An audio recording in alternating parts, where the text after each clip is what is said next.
Following the wave of Black Lives Matter protests in summer 2020 internationally and here in Montreal, some demands were made towards police. This included better accountability for police, defunding police, and even abolishing police. But have police been held more accountable? Acts of violence have still been noted.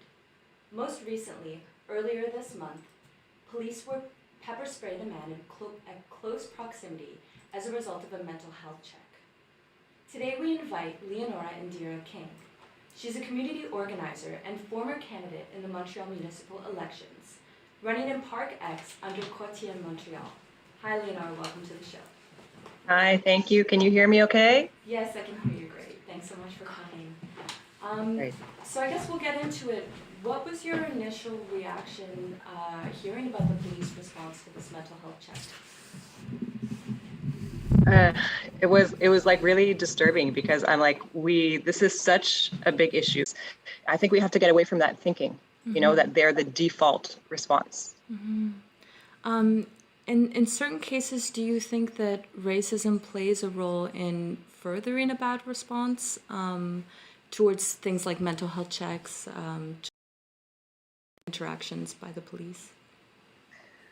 For sure, I think there's definitely some, perpetuating kind of, I guess, perceptions that we have, discrimination that we have of these groups of people, and also systemic kinds of discrimination that are happening. So, you know, they're in certain situations because of also these systemic pressures that are kind of keeping them down. So they're always kind of being fed through the system. They're being punished by the system, excluded by the system.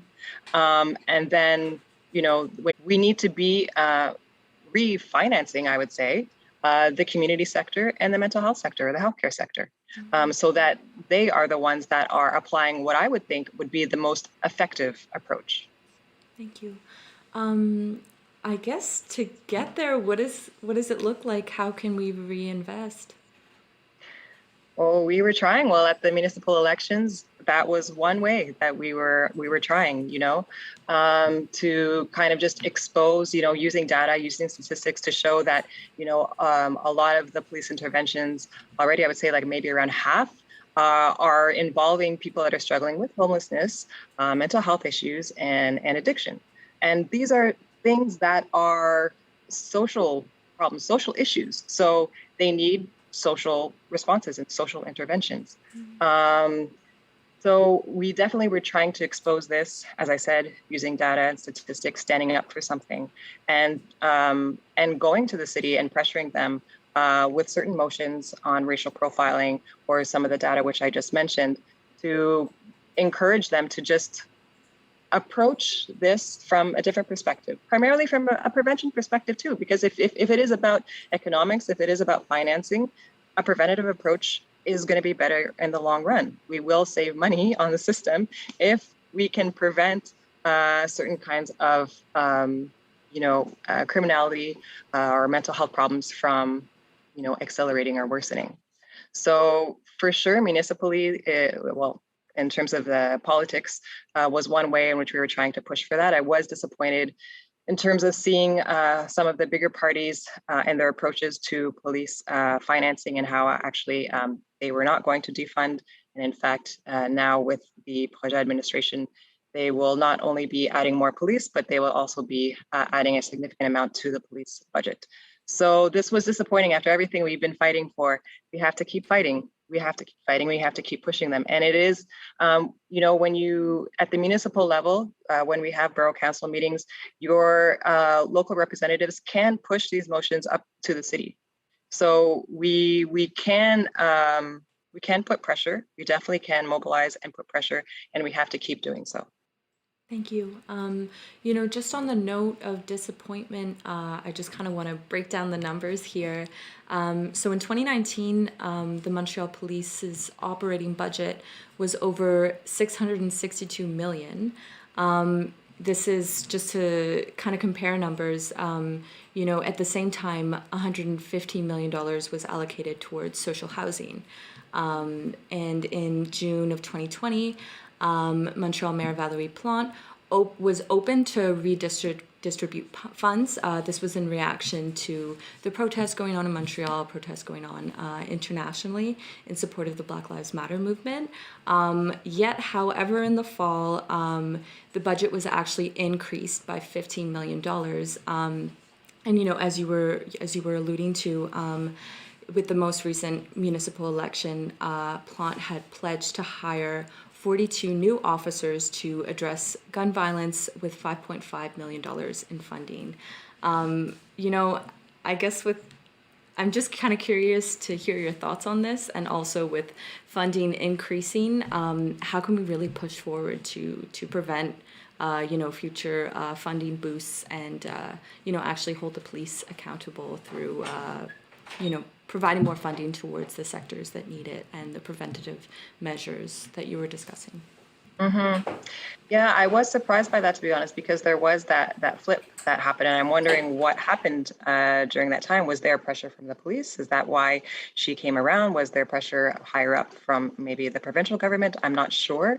But given everything that is happening, the data as well, there's a lot of data out there to show, I think even for my campaign, I even had put online some of there were public police reports in terms of the statistics for each neighborhood, in terms of the types of crimes being committed. They're all broken down, and their statistics. So you can actually see what kinds of crimes are being committed and if they're going down. So they can even show from year to year if the crimes are increasing or decreasing. Mm-hmm. And it's very clear that there are many that are decreasing and that there's no need for more police presence. I was looking at this for 2019 for Park Extension, and I was like, no, contrary to the perception that people think it is more dangerous and there's more crime, that is not in fact the case. There are certain things that are happening in Park Extension that are going up, particularly conjugal violence and things like that. But in terms of break and entering and like robberies and assaults, these are statistics that at least in 2019 have gone down. Now, I don't think you can deny facts, and I think that I want the politicians to explain this. If we put on paper, this is publicly accessible information, and so I think we have to keep mobilizing and showing them these numbers and facts and justify that. Justify if the numbers are showing that certain types of crimes are not going up. Why do we need more police? Just look at the perception versus the numbers, and let's just have a really honest talk about that, because I don't understand the justification. Thank you. I know that you already touched on this a little bit, but if you were to apply one of these preventative measures, what would it look like? At what age would this start? Would it be kind of mandatory in schools? How can we imagine something like this? Well, for one, I'm also I work in mental health research with the Jewish General at McGill. So I've been studying patterns in mental health for a long time. And one of the major contributing factors to mental health and addiction is isolation. And this is something that is becoming more and more prevalent in our society.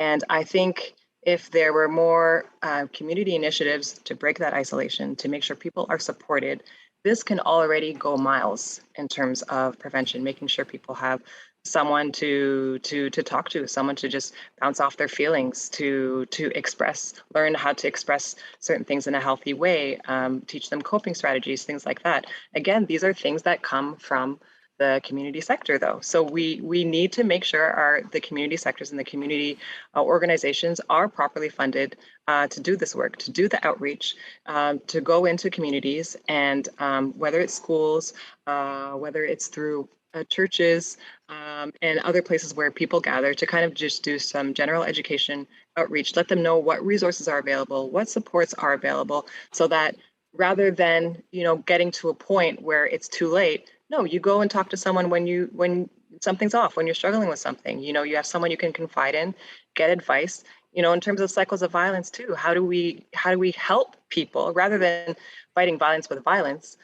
How do we deconstruct that and identify the causes? Do we have to work with families? Do we work with couples to kind of just break that down and not necessarily punish, but rehabilitate and educate? So these are the approaches that we should take, and it's not like rocket science. This is intuitive. This is really, really intuitive, and yeah. I know that this is probably a big question that requires a big answer, but just kind of briefly, in the moment of responding to a mental health crisis, what does someone experiencing this, what do you think ultimately they need? Although I'm sure this probably varies person to person. I think they just need to be heard. They need to be heard, understood, understand what's the context. Why are they upset? Is there time for even for the police, if they're being called in, to understand that, or are they just reacting? So yeah, I really just think it's being heard and understood. Maybe being redirected also to a local community resource. If the police, I've heard of now what they're trying to do. There's a pilot project where they're having, I guess, some of the police be working more closely with certain community groups. Mm-hmm. I guess if this is one approach, and we use that, well, then they should also know, okay, when there's a certain crisis, if someone's dealing with homelessness, addiction, do they know where the community centers are in that particular neighborhood to then send? But we also, in the first place, have to make sure those places, are well-staffed, are well-resourced to be able to meet that demand, right? So it is a little bit of a cycle that if we want those types of responses and those types of supports, they need to be well-resourced also. Thank you so much for your time, Leonora. Is there anything that I didn't ask that you think is important to know, just that you'd like to share with viewers today? No, I think it's a great, it's a timely discussion to have, and we need to keep having it. It's disappointing that we are still having this discussion, but like I said, there's various ways that we can push, right? At the political level, at the community level, the activist level, the student level, whatever level, just working together and making sure to keep holding people accountable. And yeah, thank you for covering this important topic, and thank you for inviting me to speak. It's such a pleasure. Thank you so much, and hope to have you on the show again. All right. Thanks very much. Have a good day. Take care. You too. Bye-bye.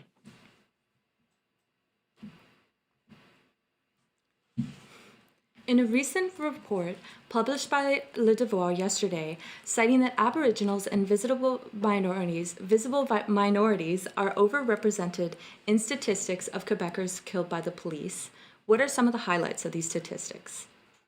81 Quebecers have been killed by police since 2001. Out of 331 coroner's files from 2001 to 2021, 81 civilians were killed by guns, 70% were either under the influence of drugs or alcohol, 70% had a known mental health problem, and addiction, had suicidal thoughts, or made worrying comments before the event. only 10 of the deceased were involved in criminal activity when the police intervened. And in these statistics, 5 officers were shot dead. In the last 7 years, in Greater Montreal alone, half of the men shot by police were Black. For Quebec as a whole, Aboriginals, which account for 4.5% of the population in Quebec, represented more than 13.5% of the deaths. Le Devoir counted 11 Aboriginal people among these who died by police gunfire. It is the most affected and overrepresented community. We're going to take a quick break, so tune in back with us soon.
welcome back. We're joined by CUTV's very own Sam Mariello.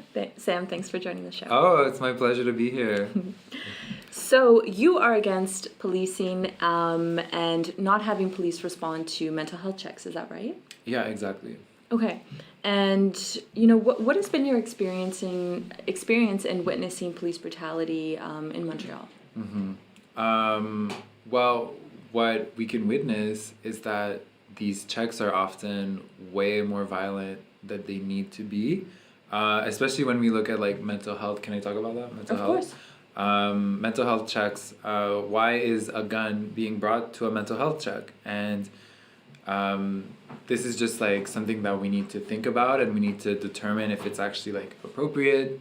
When we have mental health specialists like actually going on the scene and dealing with these situations, we see that there's actually like better non-violent techniques to deal with these situations. So when we send the police in with like less training than a mental health professional, and they have their gun available so that at any time they can just decide to injure the person having a crisis, like it just doesn't seem like it's the most effective way to deal with these types of situations, And like again with like mental health crises, like if someone is having a mental health crisis, you want to be able to provide an environment that allows them to recover from that crisis. And if you bring, for example, a gun or someone with a violent attitude into this situation, like how do you expect the situation to get better? Like, that person, especially if they come from a more vulnerable background, they might see that gun as like,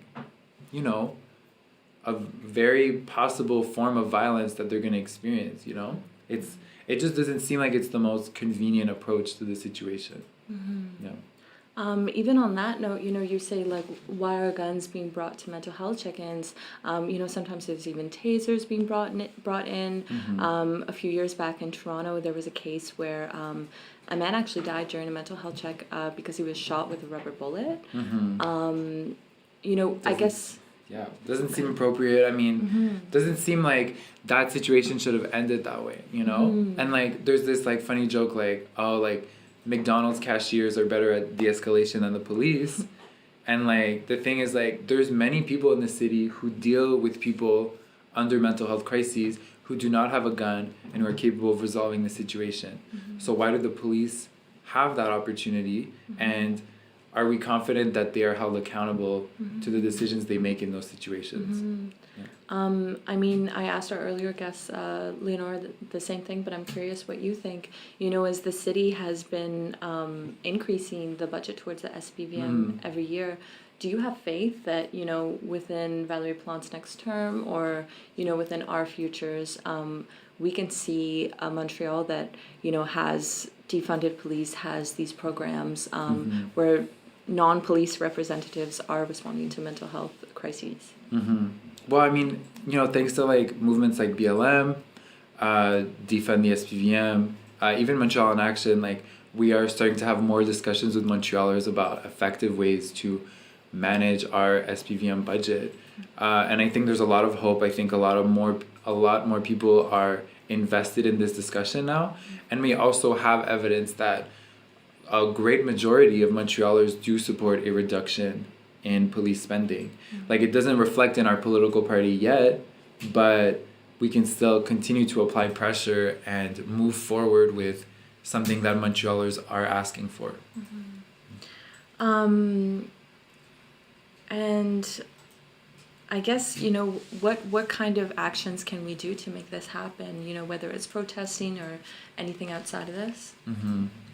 Well, I think what a lot of people are saying these days is that we need to start putting pressure on Projet Montréal. So Projet Montréal is in leadership right now, and they do represent a more progressive vision of Montreal. And what we're seeing is that a lot of people are pushing for Projet to be pushed in that direction. So what we need to do as Montrealers is to continue to have these discussions, to continue to add pressure, to show support, and also to educate ourselves on like what these alternatives to community safety are. Like, I think for a lot of people, the biggest challenge is the fact that they really do believe that the police are our best approach at community safety, and that is not the case. There's so many better ways to deal with specific situations, and we need to start talking about those situations.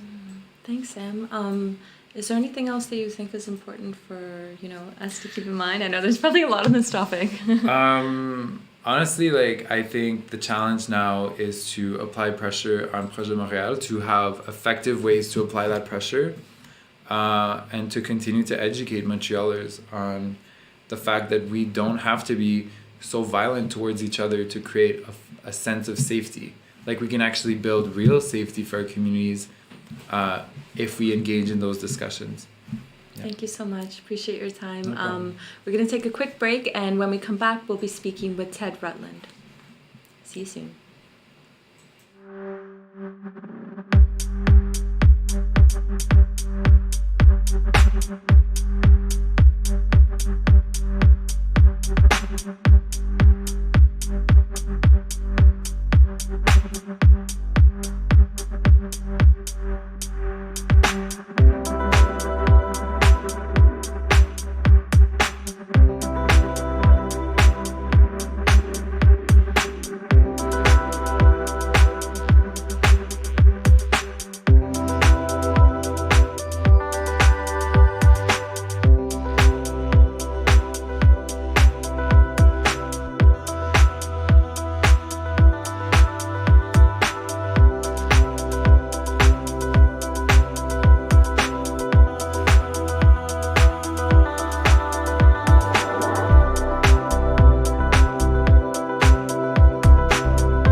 I'm joined by Ted Rutland, author and associate professor. Ted, welcome to the show.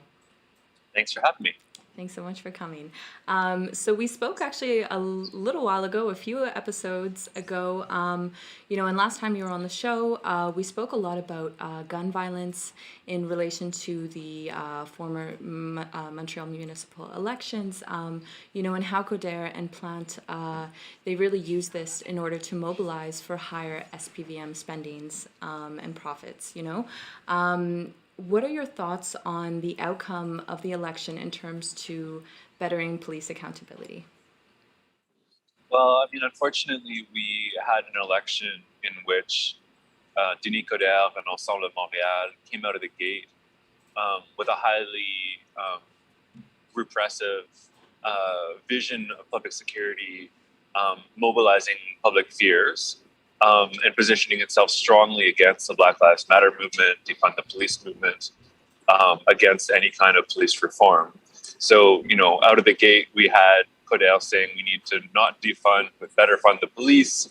We had him campaign for 6 months saying the city was no longer safe, que ça tire en plein rue. He managed to hear about an incident of gun violence that happened close to where he was. A few days later, he heard about it. And so he started talking about how it happened right next to him, as if he had to sort of like run into an alleyway to cower. But, he didn't know about it when it happened. He picked up on the demand of the Fraternité des Policiers, what would be misdescribed as a police union, that they want 250 more police officers to be hired. He decided that this was a good proposal for the city, and so he promised to hire 250 police officers. Sadly, from Projet Montreal, which is the major other party, they didn't really have anything different to offer either. They campaigned on increased funding for the police, not much else. They claimed that the city isn't unsafe, but nevertheless, took up the kind of exaggerated attention to gun violence in the city, and promised more police, and again, nothing much else. And so in the final days of the election, when Coderre's campaign was in free fall because of the scandal around all the contracts he did for private companies between the time that he lost the last election and now, Valérie Plante announced out of nowhere that she was going to hire 250 cops. So now we're in a position where Projet Montréal has won the election. They campaigned essentially on fear and on increased police funding. And we have to struggle against them for the next 4 years because they have a majority. They have the power to do what they would like. But what I've been trying to say is that I don't think the Montrealers actually voted for their public security plan. I think the Montrealers were ready for a different vision, and so I think we need to really express that. What do you think that this vision includes? Well, I think that there are other ways to keep us safe. I think that there are decades of research show that the ways that the things that we can do to reduce violence mostly involve community programs, involve street workers who can build relationships with youth who are marginalized, who may be involved in crime, who can mediate conflicts, who can offer a different path for youth who don't have a lot of opportunities. We need investments in schools and after-school programs, all kinds of things.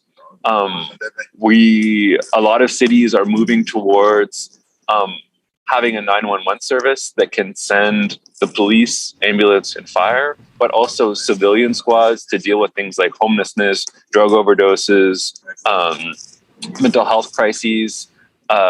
We can also add to that gender-based violence because we know that survivors of gender-based violence, for the most part, don't want a police intervention, don't want to go through the court system, don't want to send necessarily their aggressor to prison.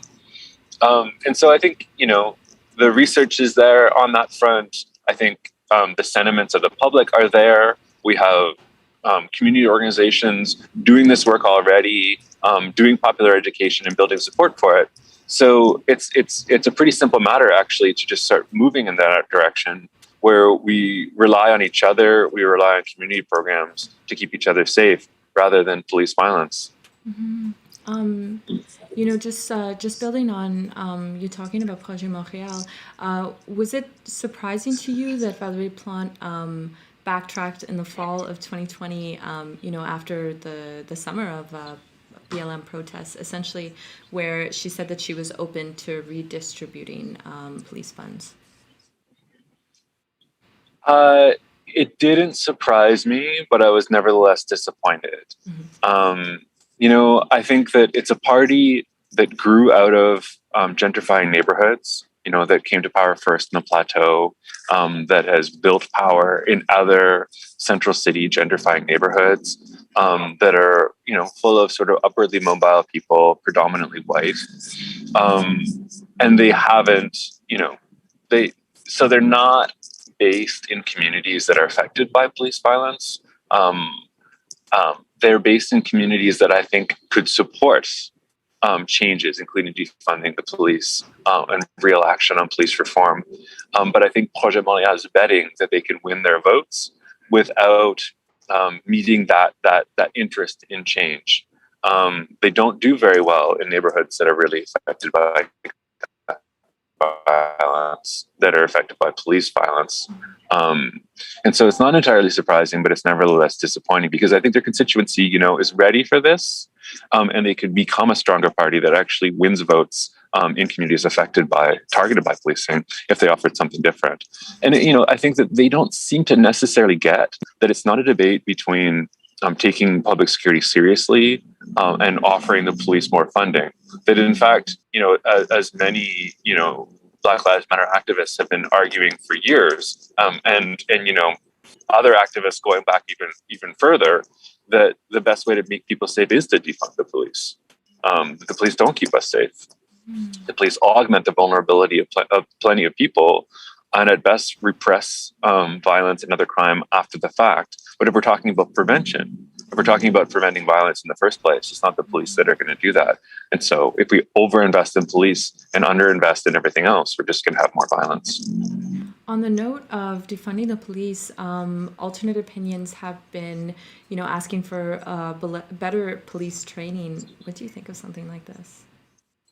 I think if the police wants to train officers, then they should do that. I don't think it does anything. And I definitely don't think it should be a demand. I mean, the best training program that the Montreal police have ever offered was in 1986 to 1988, where they offered this 3-day intensive in anti-racism training taught by leaders in the Black community, in the Asian community. I believe eventually the Indigenous community was brought on board. And that was the precursor to a period of unrivaled police violence, where in the years following this training, the police killed 5 unarmed Black people in the city. And it's not to say it's because of the training. It's just to say that the training doesn't do much. The police officers were also very resistant to this training. They don't like being told that they're racist. And personally, I don't think they're any more racist than anyone else. I think we all have the capacity for being racist. And it's an institutional problem. It's a problem of what the police were created to do and what they still do, rather than the fault of individuals who get hired to do that work. But yeah, they get very resistant to it. The Defund the Police Coalition has developed a list of all the resources available in the city that people can call on, and those include some mental health resources. I believe the list is available, on the Defund the Police Coalition Instagram, as well as Facebook page. Probably also the website defundthespvm.com. And yeah, I mean, that's a start. That's pointing out the resources that already exist. But the next step would be to make sure that we have more resources that people can use and that they can access them in a really simple way by calling 911.